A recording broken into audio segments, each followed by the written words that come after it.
நாடாளுமன்ற தேர்தலை ஒட்டி சூறாவளி தேர்தல் பிரச்சார சுற்றுப்பயணத்தை நாளை தொடங்குகிறார் அதிமுக பொதுச் செயலாளர் எடப்பாடி கே பழனிசாமி.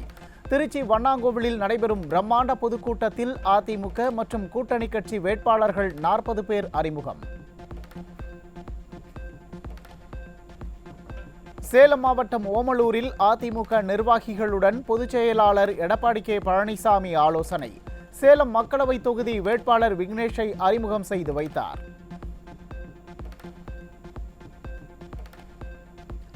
வேடந்தாங்கல் பறவைகள் போல் அடிக்கடி கூட்டணி மாறி வருகிறார் பாமக நிறுவனர் ராமதாஸ்.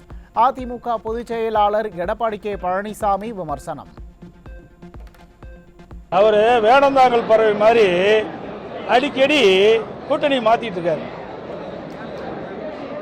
வேடந்தாங்கல் தான் பறவை அந்த ஏரியில் தண்ணி நிரம்பி இருக்கும்போது வரும், தண்ணி வத்தினா போயிடும், மறுபடியும் தண்ணி வரும்போது வரும். அப்படி ஒவ்வொரு தேர்தலையும் கூட்டணி மாறி மாறி வச்சுட்டு இருக்கு. பதில் சொல்ல வேண்டிய அவசியம் இல்லை. பாஜகவுக்கு 0 மதிப்பெண் என கூறிய பாமக நிறுவனர் ராமதாஸ் தற்போது அந்த கட்சியுடனேயே கூட்டணி வைத்துள்ளார்.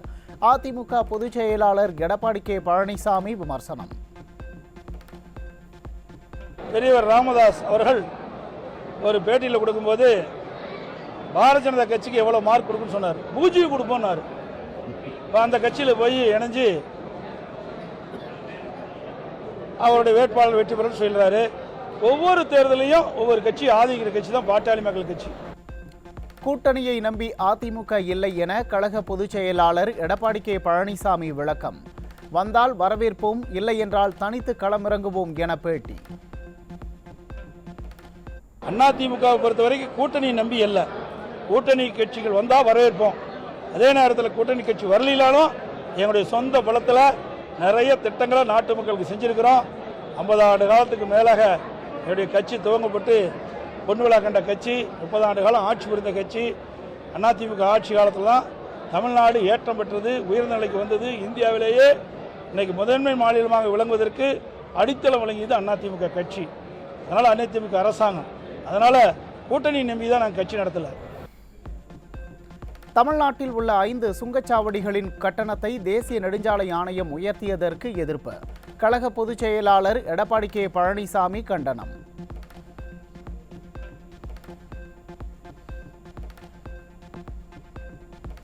சுங்கச்சாவடி கட்டண உயர்வு பொதுமக்களின் போக்குவரத்துக்கு பெரும் சுமையாகவும் விலைவாசி உயர்வுக்கும் வித்திடும்.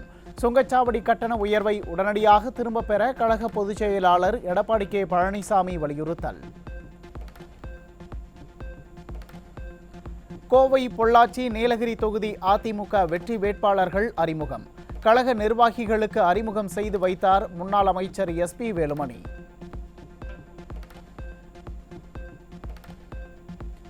கோவை, பொள்ளாச்சி, நீலகிரி மக்களவை தொகுதிகளில் அதிமுக வேட்பாளர்களின் வெற்றி உறுதியாகிவிட்டது.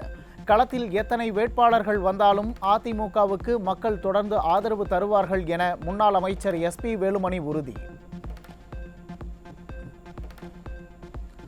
அதிமுக வேட்பாளர்கள் வெற்றி பெற கழக நிர்வாகிகள், தொண்டர்கள் அனைவரும் தீவிரமாக உழைக்க வேண்டும். அதிமுக வேட்பாளர்கள் அறிமுக கூட்டத்தில் கழக தலைமை நிலைய செயலாளர் SP வேலுமணி பேச்சு. இன்றைக்கு கடுமையாக பணியாற்றணும், கூட்டணி கட்சி அரவணைக்கணும், பூத் லெவலில் ஒர்க் பண்ணணும். பூத் லெவலில் இறங்கி பணியாற்ற வேண்டும். பூத் லெவலில் இறங்கி நம்ம பணியாற்ற வேண்டும்.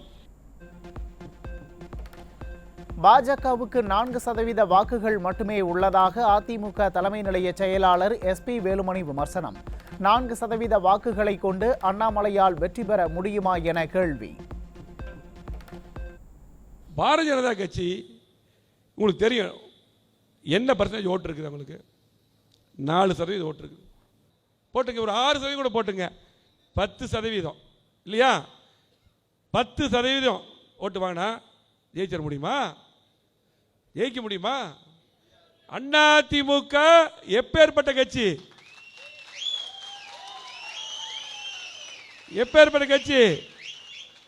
அதிமுக உலகத்திலே 7வது கட்சி. பாஜக தலைவர் அண்ணாமலை கரூரில் போட்டியிடாமல் கோவையில் போட்டியிடுவது ஏன் என அதிமுக முன்னாள் அமைச்சர் SP வேலுமணி கேள்வி. பாஜக கூட்டணி கட்சிகளுக்கு கோவையில் வாக்கு வங்கியே கிடையாது என்றும் விமர்சனம்.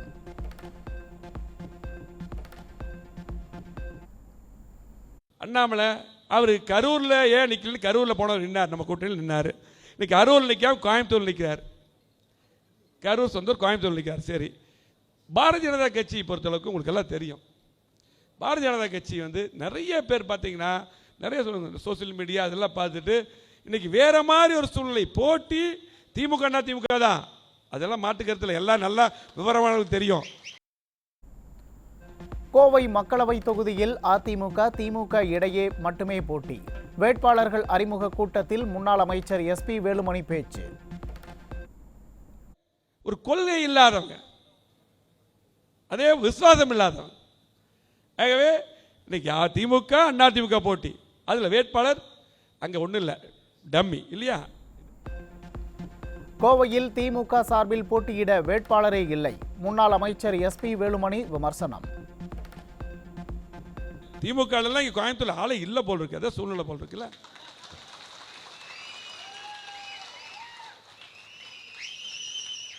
வேட்பாளராக கூட தகுதி யாருக்குமே இல்லையான்னு தெரியலாங்க, இல்லை போல் இருக்கு திமுக. ஆகவே இன்றைக்கு நம்முடைய தொண்டர்கள் இன்றைக்கு விட்டுருவாங்களா, அதிகமாக வெறியோட வேலை செய்வாங்க. 3 ஆண்டுகளில் கோவை மாவட்டத்திற்கு எந்த திட்டத்தையும் விடியா திமுக அரசு கொண்டு வரவில்லை என முன்னாள் அமைச்சர் SP வேலுமணி குற்றச்சாட்டு. மக்களுக்கு எந்த நல்ல திட்டங்களையும் கொண்டு வராமல் திமுக எப்படி வாக்கு கேட்க முடியும் என கேள்வி. எல்லாமே எல்லா திட்டங்களும் நம்ம கொண்டு திட்டங்கள் 3 வருஷத்துல ஒண்ணுமே செய்யலையே.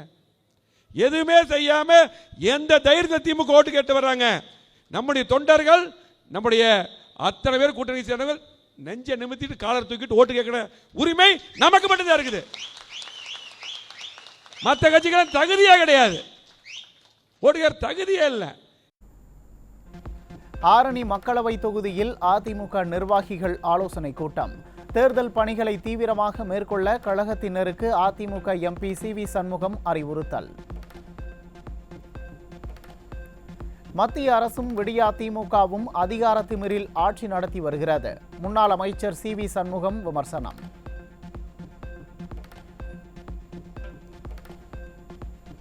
விழுப்புரம் மாவட்டம் முழுவதும் மக்கள் தன்னெழுச்சியாக வீடுகள் முன்பு இரட்டை இலை சின்னம் வரைந்துள்ளனர். முன்னாள் அமைச்சர் CV சண்முகம் பெருமிதம். அதிமுக சார்பில் 40 நாடாளுமன்ற தொகுதிகளுக்கும் தேர்தல் பணிக்குழு பொறுப்பாளர்கள் நியமனம். விளவங்கோடு சட்டமன்ற தொகுதிக்கும் தேர்தல் பணிக்குழு பொறுப்பாளர்களை நியமனம் செய்து கழக பொதுச் செயலாளர் எடப்பாடி K பழனிசாமி அறிவிப்பு. நீலகிரி, கோவை, பொள்ளாச்சி நாடாளுமன்ற தொகுதிகளின் தேர்தல் பணிக்குழு பொறுப்பாளராக முன்னாள் அமைச்சர் SP வேலுமணி நியமனம். அதிமுக பொதுச் செயலாளர் எடப்பாடி K பழனிசாமி அறிவிப்பு.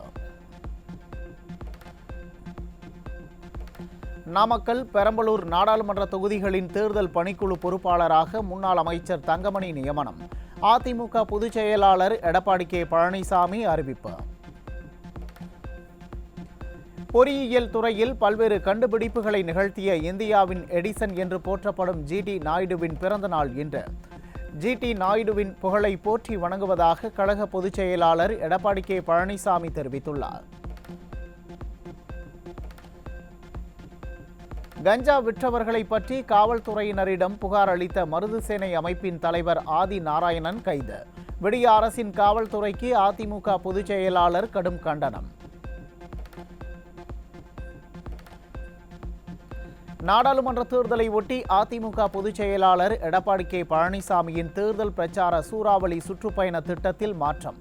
மார்ச் 28 மற்றும் ஏப்ரல் 8 ஆகிய தேதிகளுக்கான சுற்றுப்பயணம் மாற்றி அமைக்கப்பட்டுள்ளதாக அதிமுக தலைமை அறிவிப்பு. அங்கீகரிக்கப்பட்ட அரசியல் கட்சிகளுடன் தமிழக தலைமை தேர்தல் அதிகாரி சத்யபிரதா சாஹூ சந்திப்பு. நாடாளுமன்ற தேர்தல் விதிகள் அமலுக்கு வந்துள்ள நிலையில் ஆலோசனை.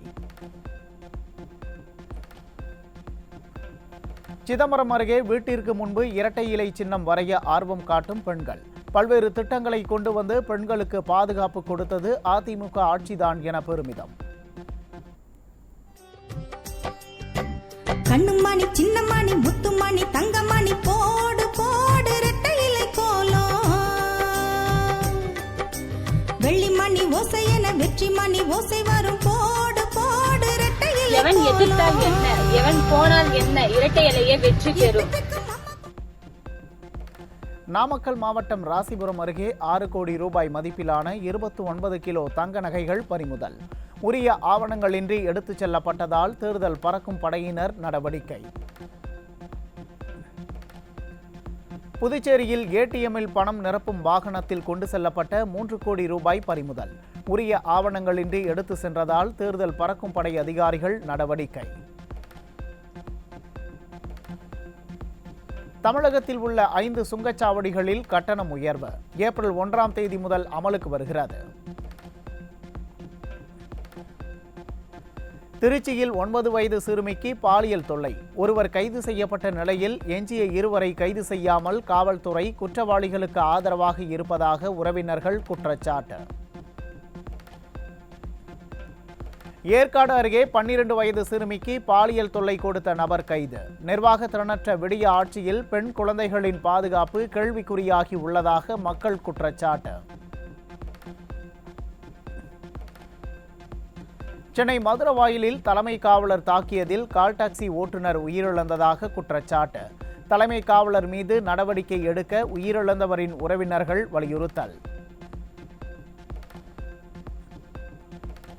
திறமையற்ற ஆட்சி நிர்வாகத்தால் தமிழகத்தில் சந்தி சிரிக்கும் சட்டம் ஒழுங்கு. தினம்தோறும் அரங்கேறும் பாலியல் வன்கொடுமை சம்பவங்களால் மக்கள் கடும் அதிர்ச்சி. விழுப்புரம் டி குமாரமங்கலம் கிராமத்தில் அம்மை நோய் தாக்கத்தால் குழந்தைகள் முதல் பெரியவர்கள் வரை பாதிப்பு. அம்மை நோய் தாக்கியவர்களுக்கு உரிய சிகிச்சை அளிக்காமல் நிர்வாக திறனற்ற விடிய அரசின் சுகாதாரத்துறை அலட்சியம் காட்டுவதாக புகார். தியாகதுர்கம் அருகே அதிமுகவின் சின்னங்களை அழித்து விடிய அதிமுகவினர் அட்டூழியம். திமுக சின்னங்கள் மற்றும் பெயர்களை எழுதி வருவதாக கிராம மக்கள் குற்றச்சாட்டு. தமிழகம் முழுவதும் சிலை கடத்தல் தடுப்பு பிரிவினர் நடத்திய அதிரடி சோதனையில் 6 சாமி சிலைகள் மீட்பு. சிலைகளை திருடியது தொடர்பான 3 வழக்குகளில் 11 பேர் கைது. தமிழகத்தில் 8 நாட்களில் 28 கொலை சம்பவங்கள் அரங்கேறியதால் மக்கள் பீதி. விடிய அதிமுக ஆட்சியில் சட்டம் ஒழுங்கு சந்தி சிரிப்பதாக பொதுமக்கள் குற்றச்சாட்டு. மயிலம் முருகன் கோவிலில் வெகு விமரிசையாக நடைபெற்ற பங்குனி தேர் திருவிழா. லட்சக்கணக்கான பக்தர்கள் அரோகரா முழக்கத்துடன் தேரை வடம் பிடித்து இழுத்தனர்.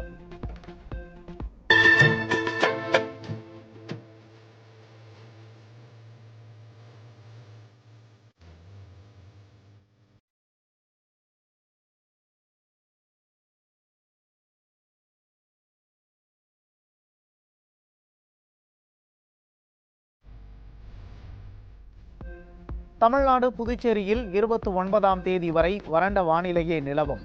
வெயிலின் தாக்கமும் அதிகரிக்கும் என வானிலை ஆய்வு மையம் தகவல். சென்னையில் தங்கம் விலை குறைந்தது. சவரனுக்கு 120 ரூபாய் சரிந்து 49,480 ரூபாய்க்கு விற்பனை.